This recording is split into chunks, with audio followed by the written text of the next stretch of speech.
July ito ngayon. Ngayon pala yung birthday ng pinakasikat na First Lady sa buong mundo. Grabe naman na niya, Mr. Maravillas, kung lumampas pa sa edad ni Methuselah. 969 years yun. Yeah, yan ang post ng ating Pangulong Bongbong 1 hour ago. Dear Ma'am, happy 96th birthday. Dating First Lady. So, anong nangyari mga kababayan? May tumawag sa akin. Hindi nga ako makapaniwala na tatawag ang isang aide ni Mrs. Imelda Romualdez Marcos. Ganun po, tumawag sa akin ang isang nagngangalan na Beth. Sorry. We are made to look like criminals?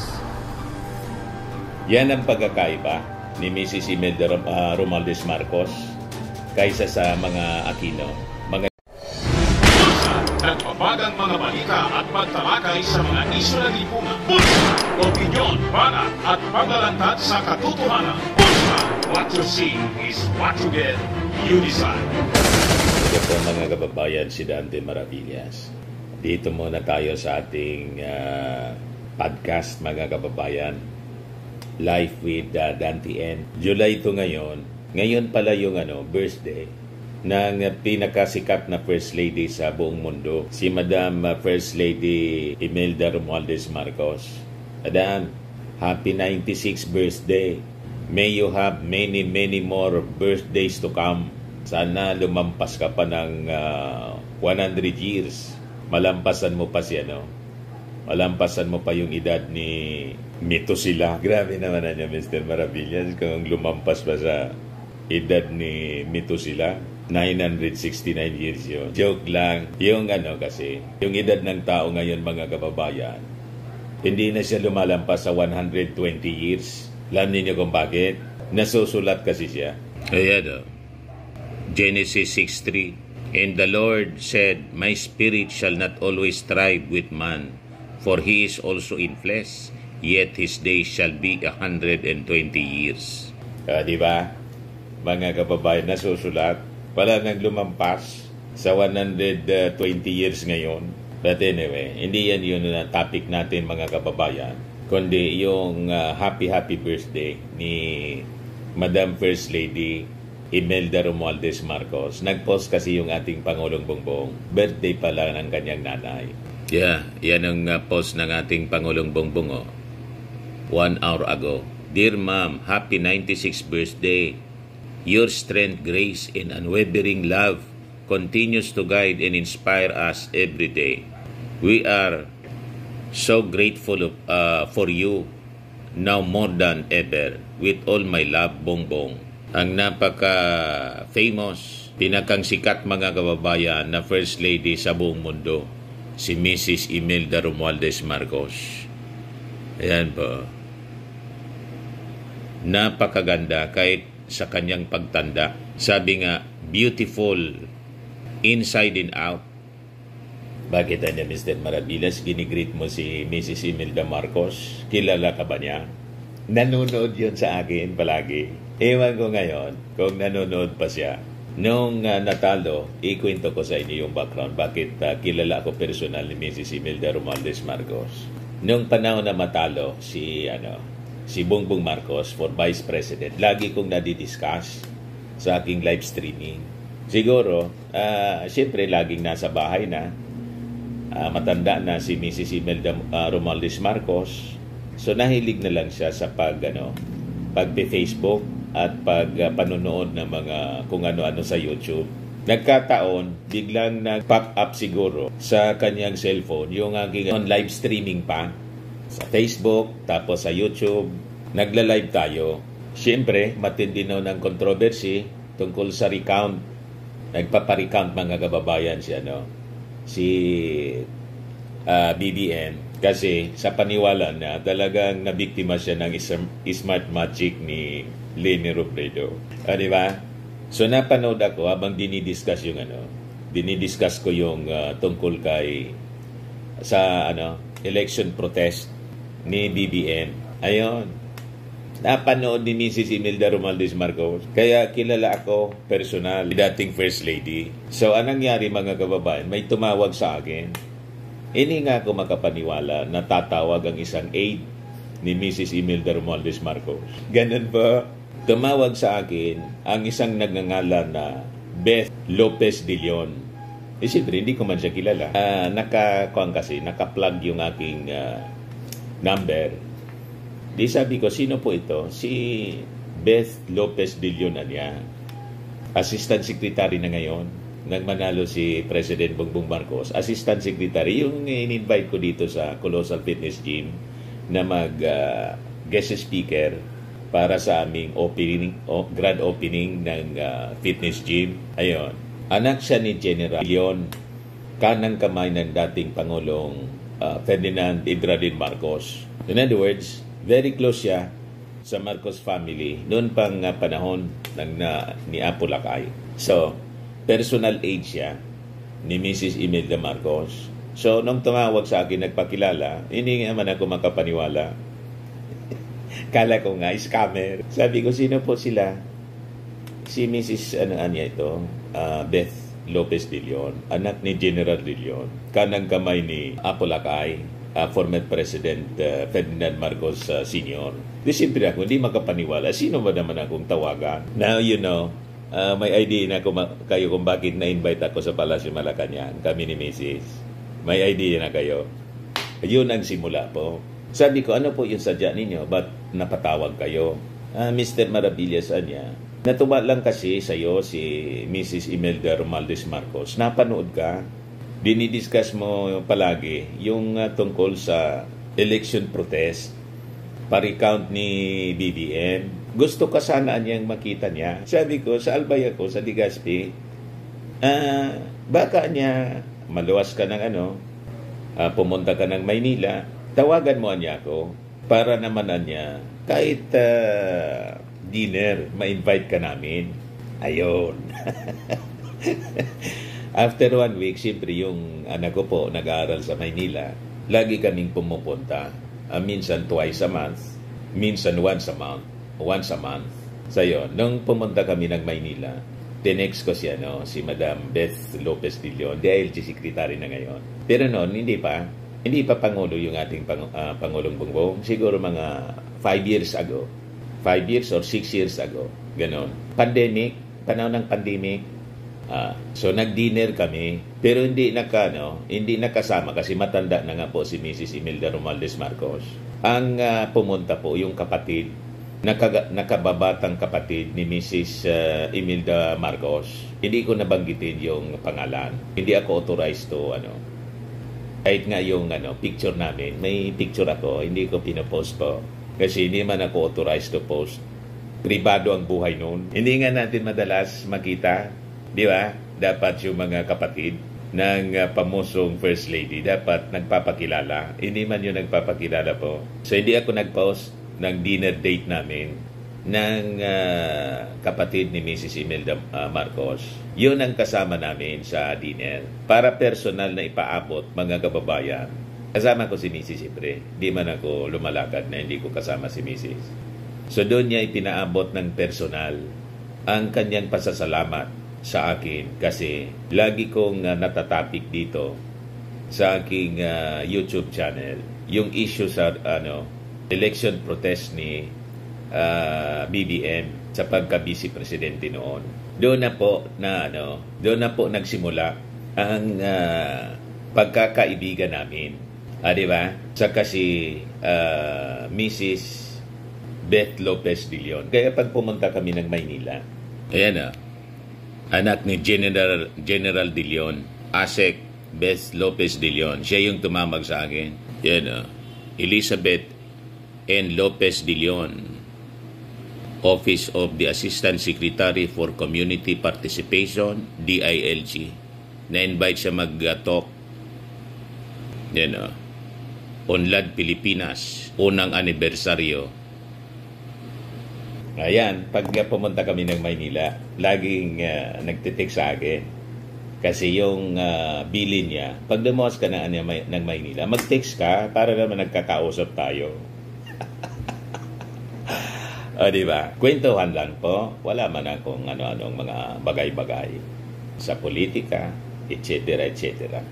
So yun ang simula kung bakit po nasabi ko na nanonood sa akin, kasi talagang nanonood sa akin si Mrs. Imelda Romaldez Marcos. Kaya ginigreet ko ngayon, Ma'am, happy birthday. Sana umabot ka sa 200 years. Kasi po, sa totoo lang, napakaganda ng ugali po ni Mrs. Imelda Romaldez Marcos. Kaya siguro, binigyan ng mahabang buhay siya. Although hindi na siya nakakalakad ng malayo, nakakatayo pa naman po. Nakikita natin sa mga celebrations, laging nakaupo, naka-wheelchair na lang. Kasi siyempre matanda na. Ganon pa man, healthy pa rin siya. Minsan nagkakasakit, pero sa kanyang edad mga kababayan, talagang pinagpapala. Bakit? Pinagpapala kasi may mabuting kalooban po si Mrs. Imelda Marcos. Kahit nilait-lait ng mga dilawan, ng mga kalaban nila sa politika, ni minsan hindi mo maringgan ng masasamang salita. Umiiyak na lang po si Mrs. Imelda Romaldez Marcos. Pinagsasalitaan noon ni Cory Aquino ng kung ano-ano. Ito, iparinig ko sa inyo mga kababayan. Pakita ko sa inyo mga pinagsasabi ni Cory Aquino. She was still too concerned about the non-essentials, and I just disregarded it. I said, when you are living in a country where millions are unemployed, where millions are hungry, and you still worry about the kind of makeup or the kind of hairstyle that you would like to be seen in, then it's just too bad that she never realized. Madali lang po. Bigyan ko kayo ng background nitong video ito. Na-interview si Mrs. Imelda Marcos sa television, GMA yata ito. Hinihingan siya ng reaksyon sa pinagsasabi ni Cory Aquino about yung very conscious paano sa beauty. Kasi beauty queen si Mrs. Imelda Marcos nung kabataan niya. So normal sa kanya ang palaging tingnan ninyo hanggang ngayon, kahit matanda na siya, very conscious siya sa beauty. Hindi siya lumalabas na tulad ni First Lady Liza Marcos, ordinary dress, minsan nga nakapajama lang. Hindi siya lumalabas na gano'n. Kanya-kanya pong style sa buhay. Itong si Mrs. Imelda Marcos, with style talaga siya. Never siya na lumalabas in public na hindi naka-makeup, hindi nakagayak, hindi nakasuot ng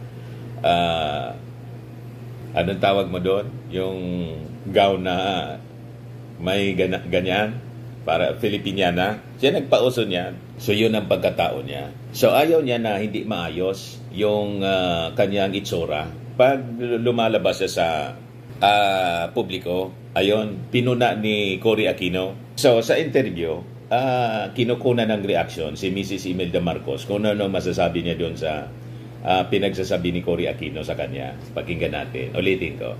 I pitied her that she was still too concerned about the non-essentials, and I just disregarded it. I said, when you are living in a country where millions are unemployed, where millions are hungry, and you still worry about the kind of makeup or the kind of hairstyle that you would like to be seen in, then it's just too bad that she never realized what her obligations were.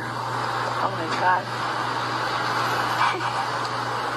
Oh my God. I'm so sad about that thing. I never did talk to her. I never said anything about her looks.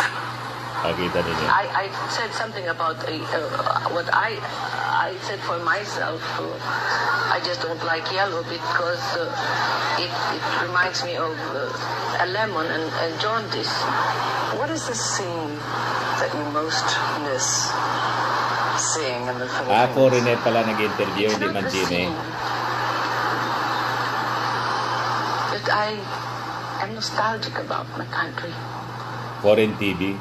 It is the smile of the people. I want them to smile again. I want Kakaiyak them si to be Mrs. happy Imelda. again. I want them to have a human face. I want them to have dignity. that they so deserve as human beings. Sorry. We are made to look like criminals.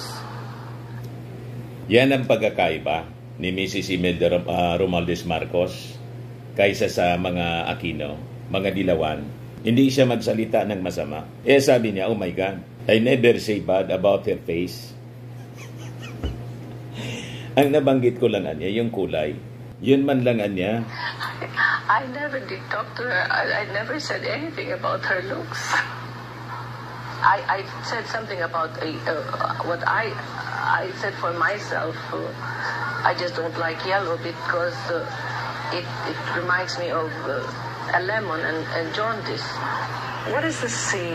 Nare-remind man lang niya ako tungkol sa lemon. Pag nakikita ko yung ayaw niya siguro kasi maasim.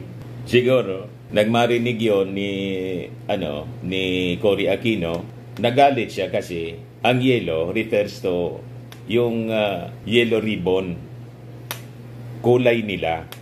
Yan ang tawag sa kanila, Dilawan. So, karapatan naman po ni Mrs. Imelda Marcos na ayawan yung kulay na yellow kasi yun ang nag-demonize sa kanila. Si Ninoy Aquino, di ba? Pero wala man nga siyang pinapatamaan. Sabi nga dito sa amin, nangintom lang siguro. Feeling ni Mrs. Cory Aquino, pinapatamaan sila ni Mrs. Marcos. Pero wala man palang ganong intensyon. Nare-remind lang siya ng asim ng lemon. So ganon. Minamahal si Mrs. Imelda Marcos ng napakaraming tao hanggang ngayon dahil sa kanyang ugali. Kaya lang, kinainggitan siya ng napakarami. Kasi very conscious siya about beauty. Kasi beauty queen siya. Ano naman? At saka yung mga sapatos niya, na more than 3,000 yata yung sapatos. Mga regalo man lang yon kasi pinopromote niya yung Marikina shoes. Yung iba, siyempre, binili niya. May karapatan naman siyang bumili ng mga mamahalin. Yung mga alahas niya, limbawa, na nawala sa ninakaw sa Palasyo Malacanang ng EDSA People Power. Ang sabi, mga kamag-anak ng mga Dilawan, may napangalanan po na dating gobernador, hinakot yung bag. Ikaramihan doon, mga kababayan, sa mga alahas ni Mrs. Imelda Marcos, regalo ng mga head of states tulad ni Libyan leader Muammar Gaddafi. Ganun po. At saka may karapatan naman sila na mag-invest sa mga jewelries. Kasi ang negosyo ni Apo Lakay, gold. Kaya tingnan ninyo, yung mga sinasabi nila na nakaw na yaman, hindi po napatunayan kasi wala man silang ninakaw. Kasi pag alimbawa may ninakaw sila sa dami ng kaso, dito sa Pilipinas, sa Sandigan Bayan, hanggang sa Amerika, sa Switzerland, yung tinatawag na ill-gotten wealth, di sana nakulong na sila. Walang nakulong po, hindi napatunayan yung ill-gotten wealth. Ano ibig sabihin? Yung wealth nila, hindi ill-gotten siya. Parte siya ng, parte siya ng pinaghirapan po ni Apo Lakay. Napalayo yung natin, yung kwentuhan. So, nung gobernador pa, si, first governor ng Metro Manila, si Mrs. Imelda Marcos, maayos yung Manila. Malinis. Ganon siya Butit ngayon, nakabalik sa kalinisan po. Lalo na yung Pasig River. Yung Esplanade yan po. Talagang prinadject ngayon ang ating Pangulong Bongbong through Mrs. Lisa Marcos na. Kasi ganon sila, malinis sa bahay talaga. May kasabihan tayo po, cleanliness is next to godliness. Dapat maayos ang bahay, maayos ang pamilya. Ganon sila. Hindi man perfect ang kanilang pamilya, pero masasabi natin na model family. Hindi sila pasaway. Nakikita ninyo, maayos. Pati yung ating Pangulong Bongbong Marcos, maayos siya. Kaya yung mga akusasyon ng bangag-bangag, malabo po, mga kababayan na paniwalaan. Kasi maayos pati ang pag-iisip ng ating Pangulo. Yung mga nag-accuse na bangag-bangag sa ating Pangulo, sila yung hindi maayos yung pag-iisip. Kaya malamang sila yung bangag. Di ba po? So, ang dami nagigreet sa kanya. Blessed happy birthday, madam. Mabuhay ka po hanggat gusto nyo. God bless you physically. Wala man gano'n na hanggang gusto nyo. Joke man lang yung gano'n. Kasi po, ang buhay natin, kahit gusto nating mabuhay pa kung kunin na ni Lord, di ba? Gustong-gusto natin na mahaba yung ating buhay. Kaya lang, hindi man tayo pwedeng mag-determine kung hanggang kailan tayo. Ang nagdidetermine yan, yung ating Panginoong Diyos Ama. Kaya mali yung hanggang gusto nyo. Ay, tingin ko, mga joke man lang ito. Hanggang gusto ng ating Panginoon. Yan ang tama po. Ito kaibigan natin si Febritos Espiritu, Marcos Loyalista. Palaging nanonood sa atin. Happy 96th birthday, our dearest First Lady Madam Imelda Marcos. Stay happy, healthy, strong po. Love you, God bless always. Itong si Febritos Espiritu. Lagi namin ito ni Mrs. nakikita. Pag na-invite kami sa palasyo, na-invite din siya. G. Marbella Briones, to a wonderful First Lady of her time. Have an awesome and lovely birthday. God bless you more. Sabi ni Lindsay Latorre, happiest 96th birthday, our beautiful, gorgeous, kind, hardworking Imelda. First Lady Imelda Marcos, pride of all Liteños. Live longest for all the world to see and admire.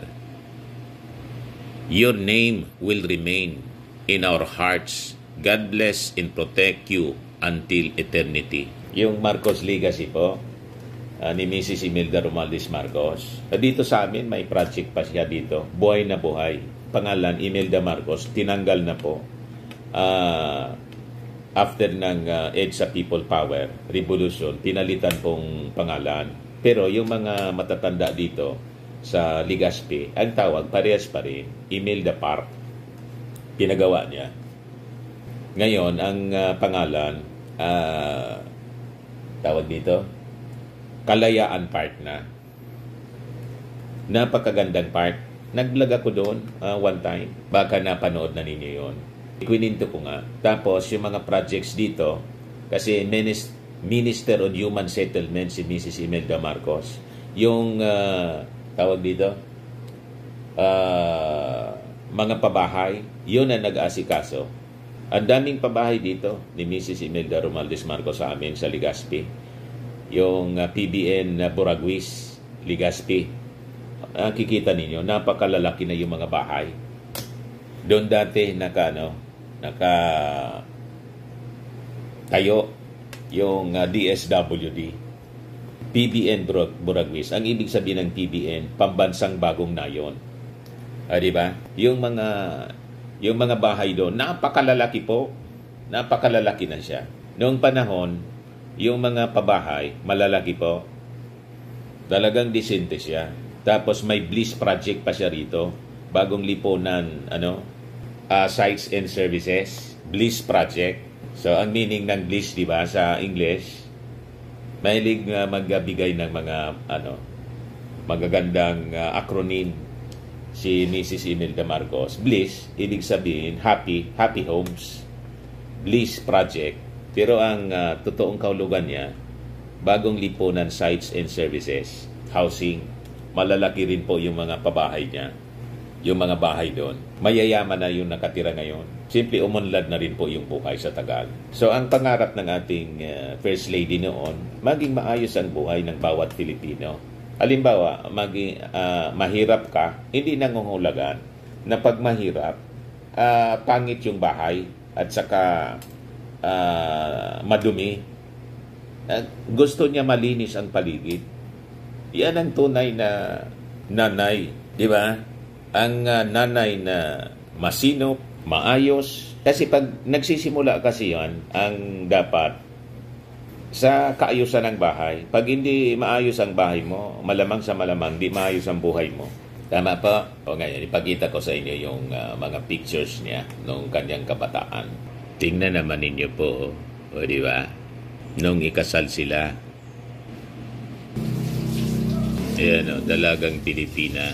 Yan, CCP, siya yung nagpagawa niya, no? O, di ba?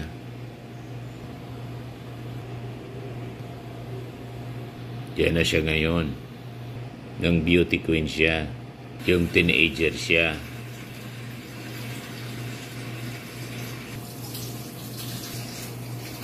No, ito na siya ngayon. Maganda pa rin.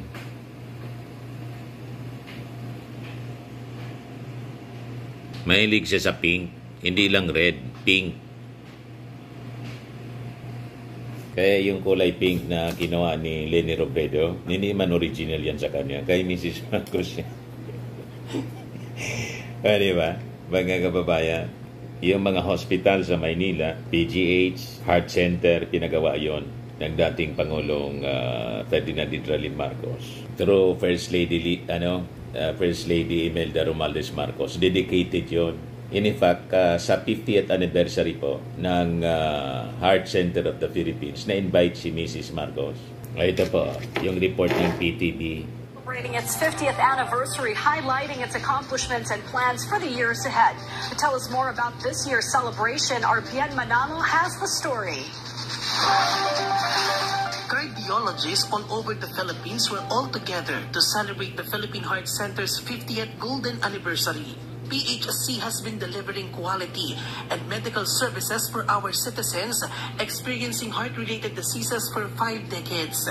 Several personalities with outstanding contributions to the Philippine Heart Center are honored, including former First Lady Imelda Marcos, who is one of the supporters of the hospital. This is truly a great day for me. For me, what made me build the Heart Center? My heart, love, being a mother. What is the story today about this 50th anniversary of the Heart Center? It is a story of love. I dedicate this award to my son, Daryl, who was just shot in the US last September 6. Patuloy po ang serbisyo na dekalidad ng Philippine Heart Center. One of the highlights of the event was the performance of American singer-songwriter David Pomeranz. The Philippine Heart Center was established on February 14, 1975 by virtue of Presidential Decree No. 673 under the administration of President Ferdinand E. Marcos Sr. PHC accommodates more than 14,000 patients every year, including more than 3,000 patients undergoing heart surgery. It is also considered as one of the busiest congenital heart surgery centers all over Asia. It is not only a celebration of our past, but also a reaffirmation of our commitment to the future of cardiovascular medicine in the Philippines. Just last year, President Ferdinand R. Marcos Jr. spearheaded the inauguration of the Bagong Urgent Care and Ambulatory Service or BUCAS Center at the PHC. Along with this is the government's allocation of over 200 million pesos in financial assistance to the hospital.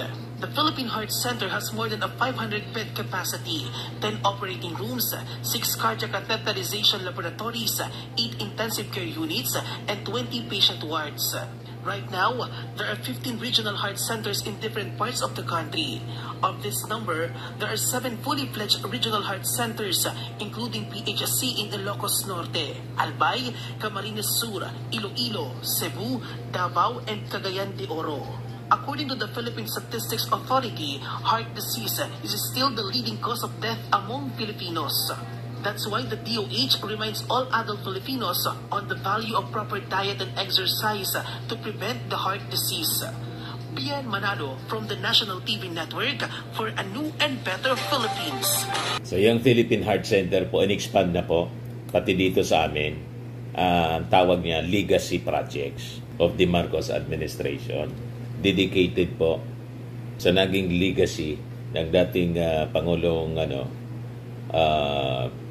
Ferdinand Hidralin Marcos at yung nasimulan ni Mrs. Imelda Romualdez Marcos. Nakita ninyo, wala pang nakagawa na mga leaders ng Pilipinas na ganyan kalaki na mga projects na yung impact sa ating mga mamamayan talagang ramdam na ramdam yung impact dahil po napaka-importante itong mga projects na in-implement. Yes, sabi ng mga nag-react, thank you for all the love in your heart, First Lady Imelda Marcos. God bless you. Congratulations for the 50th year's anniversary of the Philippine Heart Center. Thank you, Madam Imelda Marcos, for attending the 50th anniversary of the Heart Center Hospital.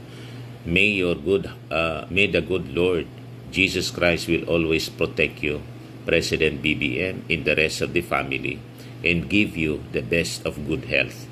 Prayers and God bless Madam Imelda Marcos, all country-loving Filipinos and law-abiding citizens of the country. May the good Lord Almighty Father, God bless the Philippines, and to all who fear God. Thank you, Madam Imelda Marcos. Sana sa mga bumabati ko sa mga Marcos, makita niyo ang kabutiang ginawa ng mga Marcos. Sabi ni Emilita Somaylo Kilay, I wish you more birthdays to come. God bless you, Madam Imelda. Happy birthday. Happy birthday po, sabi ni Luz Kasal J. Ong.